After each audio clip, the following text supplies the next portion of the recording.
반갑습니다. 오늘은 ETF 투자자도 이거 모르면 일주일에 70%를 잃을 수 있다에 대해서 알아보고자 합니다. 이것이 무엇일까요? 자, 우리는 이동평균선에 대해서 공부하고자 합니다. 이 이동평균선 분석은 선택이 아닌 필수입니다. 우리가 공부할 내용은 다음과 같습니다.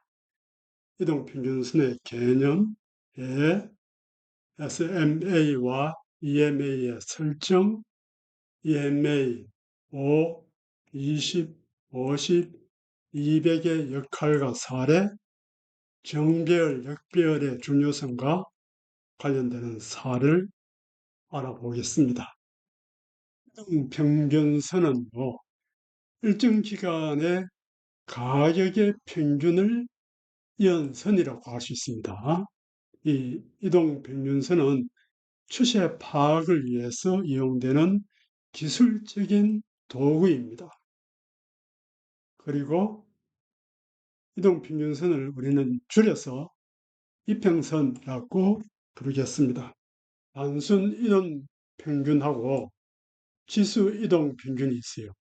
단순 이동평균은 SMA입니다.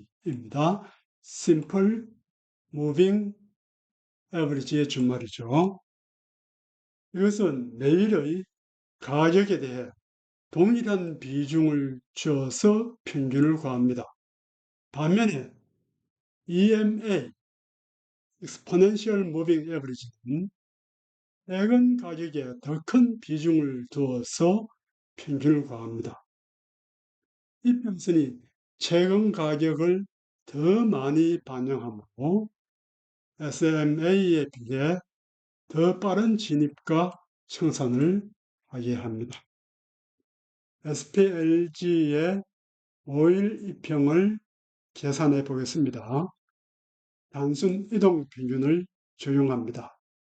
매일매일의 종가가 있으며 8월 2일에 62.69, 8월 5일에 60.84, 다음 61.4, 60.99, 62.42, 그리고 62.66. 자, 이날 목요일 날 무빙 에버리지 5, 즉 5일 이동 평균을 구하자면은 이 날짜로부터 그 전날, 다음 화요일 날, 월요일 날, 저번 금요일 날에 종가를 다 더합니다.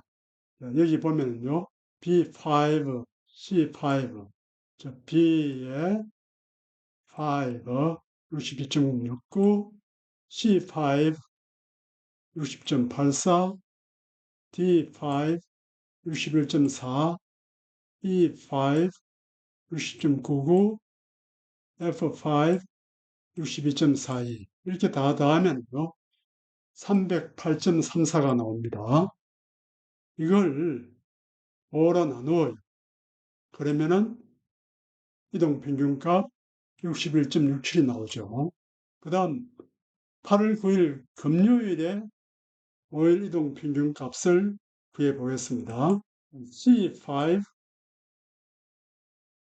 D5, E5, F5, G5 이렇게 5개를 더해요. 그러니까 여기서부터 여기까지의 값을 다 더하는 것이죠. 금요일 날의 값은 빠졌습니다. 더하니까 308.31인데 5로 나누니까 61.66이 나왔어요. 이동평균의 값이 61.67에서 61.66으로 약간 줄어들었는데 그 이유는 이렇게 약간 더 큰 종가가 빠지고 약간 적은 값이 서로 들어왔기 때문이죠. 상승률은 종가의 상승률입니다. G5에서 F5를 뺍니다. G의 5는 이거죠. F5를 빼요. 그런 다음에 그것을 F5 이 값으로 나누었습니다. 그렇게 하니까 0.38%가 나왔어요. 종가 기준으로 0.38%가 상승했다는 뜻입니다. 자, 여기서는요, MA는 단순 이동 평균을 의미합니다. 우선 캔들을 아셔야 되는데, 양봉은 그린색으로, 음봉은 빨강색으로 이렇게 표시를 했습니다. 이건 그러니까 양봉이죠. 시가보다도 종가가 더 큽니다. 더 높아요.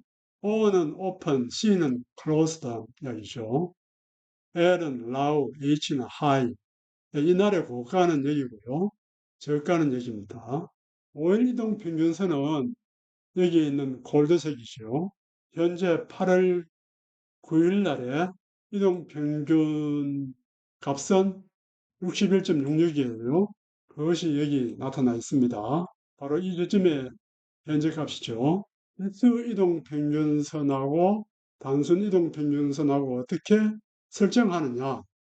이 불에서는요, MA하고 EMA가 따로 있어요. 이 MA가 바로 SMA죠.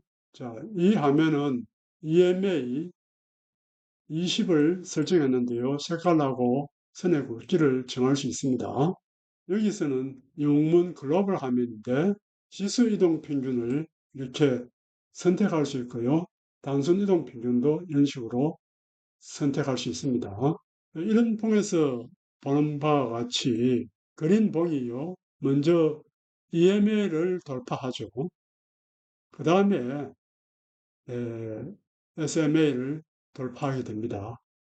약간의 이런 차이가 있습니다. 그러나 큰 차이는 없습니다. 여기서도 최근 값을 EMA는 더 많이 반영하므로 먼저 이렇게 EMA가 밑으로 내려오는 것입니다. EMA5를 여기 나타내 놨는데요. 5일 이평선 아래 단기 하락 추세에서는 5일 이평선 아래 단기 하락 추세에서는 저항의 역할을 합니다. 이와 같이 저항, 저항, 저항 이렇고요. 이평선 이 단기 상승 추세에서는 지지의 역할을 합니다. 이렇게 지지, 지지, 지지, 지지 이런 식으로요. 그런데 주가의 변동성이 클 때, 이렇게 뭐 올라갔다, 내려왔다 이렇게 변동이 클 때는 이런 지지와 저항을 잘 못 해낼 경우가 많습니다. EMA 20입니다. 20일 단기 이평선인데 20일 이평선 아래 하락 추세에서 저항의 역할을 하고 이와 같이 하락 추세에서 주가가 올라오더라도 이 그린색의 20 이평선의 저항을 받아서 올라오는 것입니다.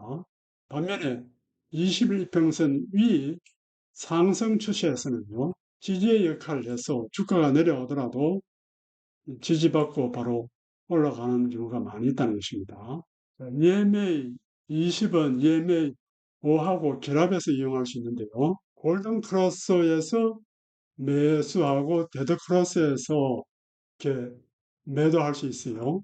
골든 크로스는 단기 이평선이 장기 이평선을 아래에서 위로 크로스하는 것이고, 데드 크로스는 단기 이평선이 장기 이평선을 위에서 아래로 크로스하는 것입니다.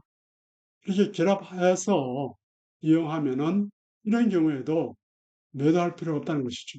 이렇게 빨간봉에 의해서 21평선을 잠깐 깨더라도 크로스가 아니므로 매도할 필요가 없다는 이야기입니다. EMA 50은 50일 중기 이평선이에요. 상승장에서는 강한 선두주가 여기까지 조정받는 경향이 있습니다. 이처럼 이렇게 52평선 근처까지 조정을 받습니다. EMA 10하고 결합해서 이용하면은 거짓 신호를 많이 피할 수가 있어요. 이렇게 오렌지색이 EMA 10인데요. 이것이 데드 크로스를 일으키지 않고 이렇게 내려왔다가 올라갑니다. 이렇게 올라갈 때 이 NVDA 주식을 갖지 않는 투자자는요, 매수할 기회를 갖게 되는 것입니다. 여기서 위에 있는 이 EMA 12, 50 이평선을 데드크로스 일으키고 여기 있는 100이평선까지 내려왔지만 그러나 아직까지 데드크로스는 아닙니다. 만약에 여기도 지지가 안 된다면 어떻게 될까요? NVDA가 더 내려갈 거고 그러면은 SMA 200 이것을 테스트해야 할 수도 있는 것입니다. 이 SMA 200은 200일 장기 이평선입니다. 이 SMA 200 위에서는 상승 포지션을 유지하고 주가가 하락하면은 매수 기회가 되는 것입니다. 그러나 이 이평선 아래에서는요, 하락 포지션, 즉 주가가 계속 내려갈 것이라는 이 하락에 베팅을 하는 것이죠. 그리고 그 보유한 주식을 정리하거나 비중을 상당히 축소하여야 더 큰 평가 손실을 방지할 수 있는 것입니다. 이 이평선 위로 주가가 다시 하면은 주식을 재매수해서 보유하는 것이 좋습니다. SMA 200 이것은 200일 장기 이평선이라고 했죠. 여기 이 보라색이 SMA 200인데요. ARKK는 한때 인기 있었던 ETF였어요. 그런데 200일 이평선 아래에서 이거 안전하다고 계속 보유하면 어떻게 될까요? 주가가 여기 122달러였는데요. 여기 40달러죠. 40달러로 이렇게 폭락하는 경험을 하게 되는 것입니다. 그래서 SMA 200 아래에서는 주식을 보유하지 말자는 것이죠. 주가가 SMA 200 아래에 위치한 주식을 보유하면요, 평가 손실이 엄청나게 커질 수 있습니다.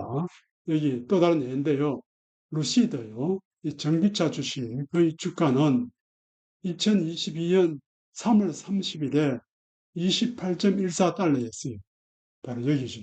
그런데 2024년 8월 9일 날 3.19달러로 폭락했습니다. 바로 여기죠. 자, 우하향하는 SMA 200은 매년 회사의 상황이 나빠지고 있음을 보여주고 있습니다.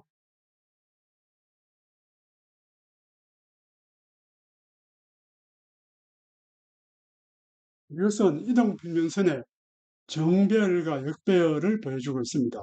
여기 2022년 7월 29일부터 8월 24일까지는 정배열 구간인데요. 보라색이 여기서는 MA5고 하늘색이 MA20, 그린색이 MA50입니다. 그래서 정배열에서는요. 이게 5, 이게 20, 그다음 이게 50이죠. 역배열에서는 어떻게 되느냐. 여기 있죠.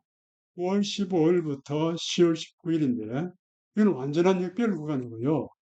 여기서는 중기평선 MA50이 여기 있고 그 밑에 단기 20이평선이 있고 그 다음 최단기 5이평선이 제일 아래에 있습니다. 매수는 언제 하느냐 하면은 이렇게 정배열 초기 구간, 즉 5이평이 22평을 탈 때 하고 매도는 5이평이 22평을 깰 때 한다는 것이죠. 정배열, 역배열이 왜 중요하냐 봅시다. 여기 에스레트라는 ETF가 있거든요. 이것은 고배당 리츠 ETF입니다. 뭐 1년에 한 7% 정도 주는 그런 배당을 많이 주는 ETF인데요. 이 배당만 믿고 샀을 경우에 좀 그래도 위험하다는 이야기입니다. 왜냐하면은 이게 2020년 2월 5일 팬데믹 그 초기에 일어난 일인데요. 역배열 초기에 매도하지 않으면요. 일주일 내에 70% 이상 하락할 수도 있다는 것입니다. 이와 같이. 그래서 어, 이렇게 ETF 투자를 하면서도 많은 돈을 잃을 수도 있으니까 이 이동평균선 분석은 선택이 아니고 필수라고 이해를 하셔야 되겠습니다. 지금까지 시청해 주셔서 대단히 감사합니다. 오늘도 좋은 하루 되세요. 유재성이었습니다.